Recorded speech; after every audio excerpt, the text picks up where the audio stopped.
difficult to live in this world when you know so much about other worlds. Yes, Master. Just like people who have a near-death experience, they went to the astral level, heaven, and they came back crying. They never wanted to come back. Yes, Master. And they came back, they cry all the time. You know, it's difficult for them to live in this world after knowing heaven. Yes. And this is only even a small heaven, a lower heaven, like the astral city that you saw in the film. Yes. Yes. Not even higher heaven. And Babaji in India, Yes. he lives in the threshold of the astral and the earth. Therefore, he can come and go, come and go. Sometimes people can see him, sometimes not, even though he's in front of them, because he's in the astral sphere sometimes. So his body is invisible. Right. And when he realizes or he wants to manifest into the physical realm, the physical body, then people can see him. Okay? The real Babaji that Yogananda master has seen. Yes, Master. Yes. And his master has studied with. Okay? Yeah, like that. Oh, did I answer your question? Yes, Master. Thank you, Master. You can write a slogan and put it in front of your computer or on the wall or on the ceiling of your bed saying, "It's not me, Yes. don't know, okay? Know nothing." Truly like that. Okay, huh? Yes, Master. Yes, Master. Thank you, Master. Okay. Any other questions? Well, it was a very good question. Very humble of you to even realize that you have ego. Thank you. I thought you didn't know that you have. I keep reminding you. Yes, you do. I keep reminding you, and it was painful for both of us. Hmm? Yes, Master. Yeah. Thank God that you're more mature now spiritually. Otherwise, you would have left.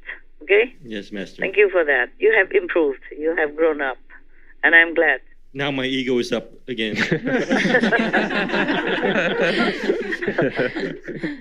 You tell your ego, behave, or I'll cut you off. Yes, Master. No more contact with you.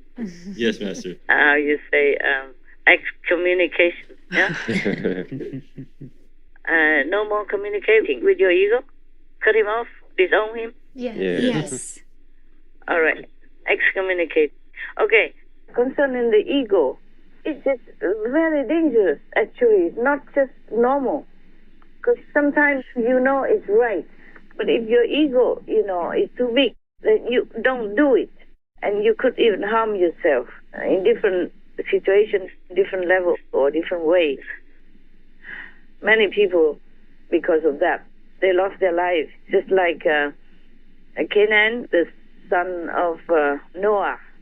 Even though he knows that it's safer to go up to the boat that Noah has built, he did not. Just because he so habitually always went against his father, always argued with him, always didn't want to subdue his ego to listen to his father. So it even became a habit. So even in such a life and death situation, he would not give in. Yes. He didn't want to lose. He didn't want to let his father win and say, "I told you so."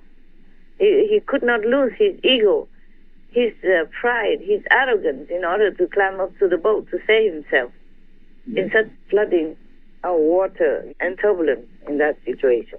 And the story about the queen, because of the ego, she killed her son. Yes.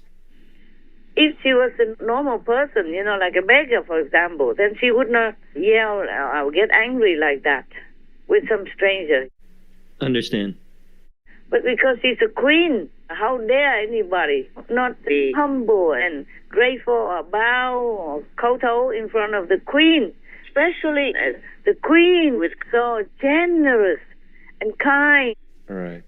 You should be more humble and thank you 1,000 times, for example, like that. That's even not enough for the queen's ego, let alone that you even say nothing of the sort and you just talk as if talking to nobody.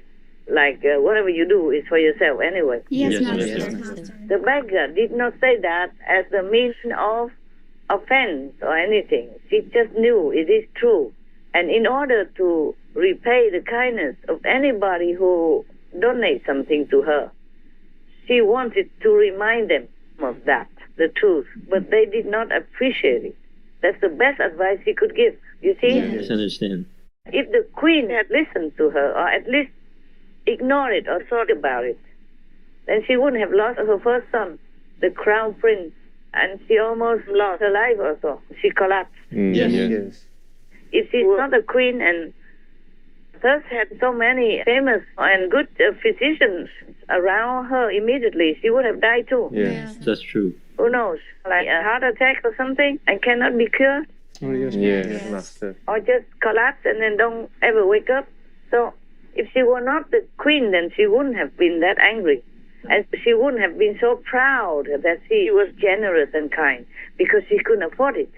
But because she's a queen, she could afford so much food to give to the beggar. So she felt very proud. Yes. That's true. And she expected that the beggar would be very, very humbly grateful and thank her no end. But instead, the beggar did not do that. But the beggar woman repaid with the best she knew, the best advice. But the queen was too arrogant. You see, the ego could kill. Yes. That's true. It would have been maybe less tragic if the queen killed herself, was killed by the poison or whatever reason that she died herself. But no, this is even worse, because she killed her son. Yes. Oh, that's even more painful, that you are the one that caused your son to die. Yes. More guilt.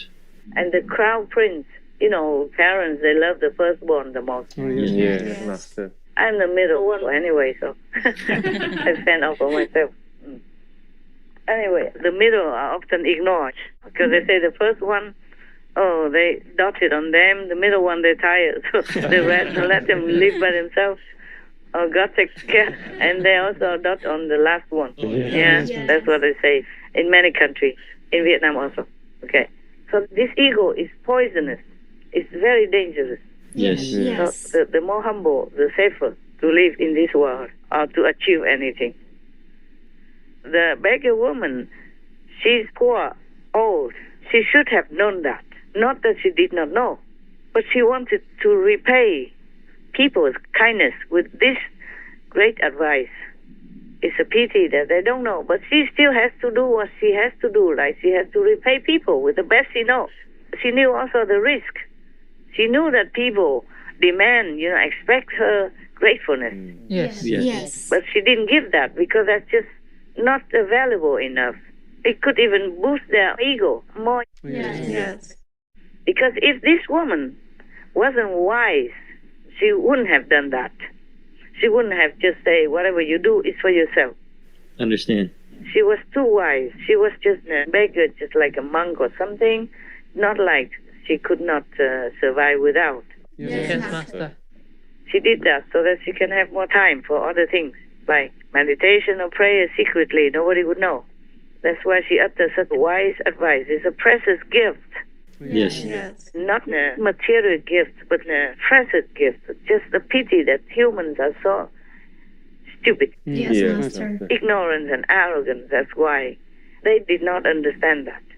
But she still continued to say the same thing, because that's the best she knows, the best gift for others, in case some of them take it and then benefit themselves.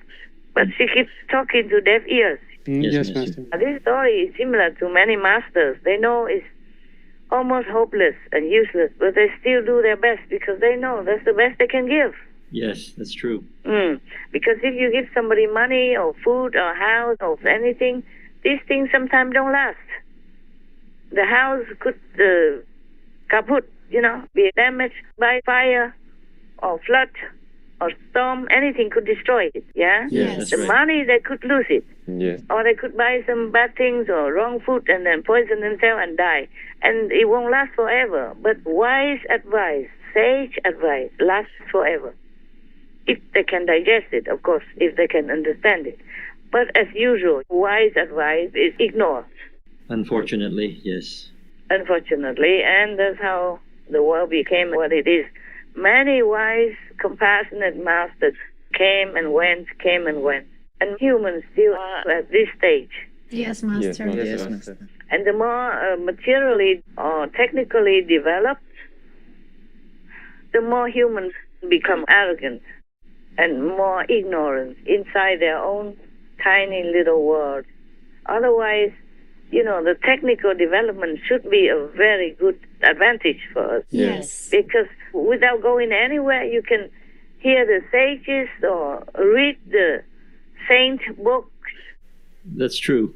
but they don't apply it. They don't use the advantage for their own development. They just use it like nowadays we have high-tech internet and everything. They just use it for amusement, for small pleasure or selfish purposes. They don't use it to search for something larger than life. That's why they're losing their lives. Many are losing now Yes, Yes, Master. Master. and will continue losing. Many new variants are emerging. You know that, right? Yes, Master. I just read the news, and it's terrible. And many other, strange stuff, like they just found a superbug for the first time in America. Oh. All antibiotics mean nothing to him. So it's the end of antibiotics. Oh. Yeah, unless they find something new. I don't know yet. But at the moment, this superbug resists all antibiotics. Nothing can hurt him. Oh. Wow.